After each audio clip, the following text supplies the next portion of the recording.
Hey YouTube family, this is Sherry, and today I have asked, well, let's be honest, I'm forcing him to, my best friend Sherman to assist me in this video where we are going to talk about how to break the bad habit of late night snacking.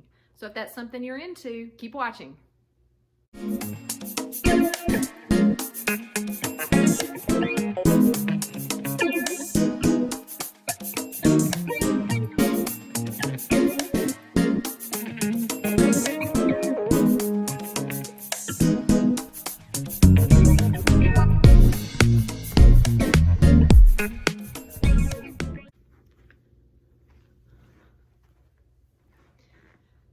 So late night snacking is really just a bad habit.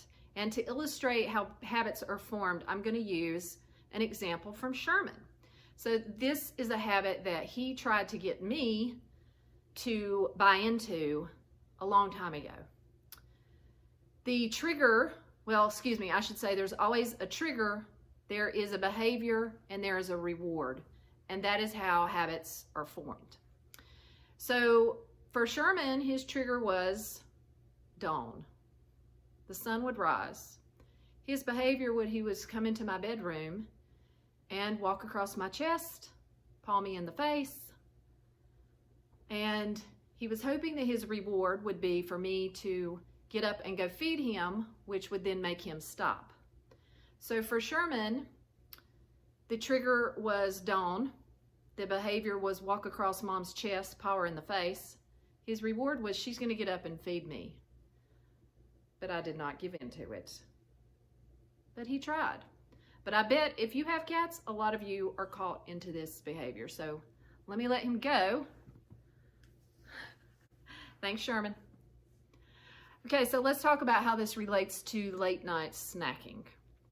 First thing you need to do is look at your situation and see if you can identify the trigger and then the behavior and the reward for your particular situation. So I know from working with a lot of people in the past, it is usually the same trigger. Maybe it's different for you, but it's usually night after night, the same trigger. A lot of times it's whenever the rest of the family has gone to bed, you get to stay downstairs and you feel kind of like it's my time. And what would make my time a little bit better is a drink or a snack. So that's where a lot of people find themselves. So the trigger for those people is going to be when everyone goes upstairs. What are some other triggers? It may be a certain show. Maybe you're in the habit of always eating a snack with a certain show. It can be a time of day. Maybe it's 9 p.m., something like that, where that time of day triggers you.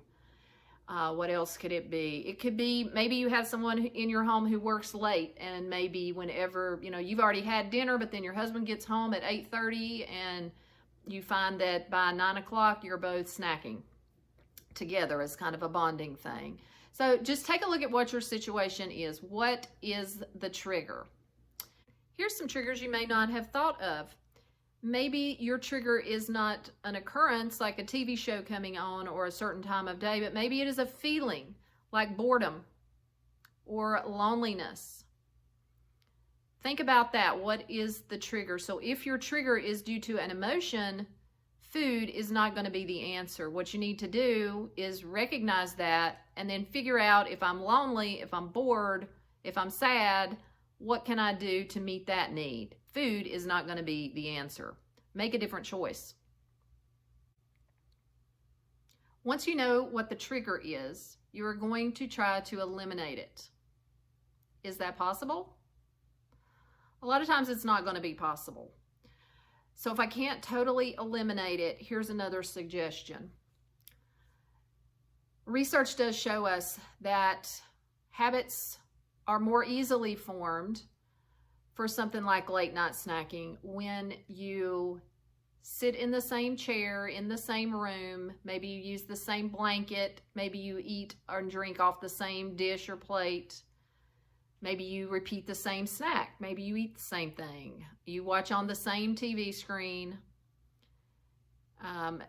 the more things like that you repeat over and over and over again, the more carved it is into your neural pathway, and you'll kind of, like a zombie, you'll go on autopilot when that trigger is set off.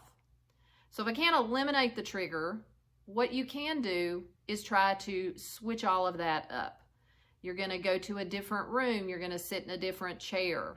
You're going to read instead of watch TV. You're going to switch up the routine as much as you can. And research shows that will actually help to break our response to that trigger. So to break a bad habit of late night snacking, what we have got to do is identify the trigger. We know what the behavior is, and we see the reward. We've got to break that chain up. And the easiest way to do that is to change up the trigger. If we go back and look at my example with Sherman, let's look at it from my perspective. What was my trigger? What was my behavior? And what was my reward? My trigger was when a cat walked across my face and woke me up. My behavior, I had a choice. If I got up and went and fed the cat, I knew that my reward was going to be he would leave me alone. I could go back to sleep. But I also knew that this was going to develop very quickly into a daily thing where I'm going to be having to get up and feed this cat every single morning. So I chose not to do that. Now, to eliminate the trigger for me, I could have shut him out the door, right? If the bedroom door's shut, he can't come in and disrupt my sleep at dawn. However, quickly I did try that, and all I learned was now he just claws at the door. Now he's just got a new trigger, right?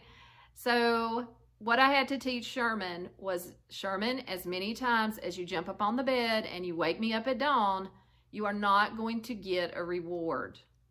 And I had to stick with that. I had to hide myself under the covers. I had to bury myself until that cat learned this is not producing any reward whatsoever, so I'm going to stop. So to sum up quickly, first of all, recognize that late night snacking, when you are not hungry, is really just a bad habit, and you can break a bad habit with repeated efforts.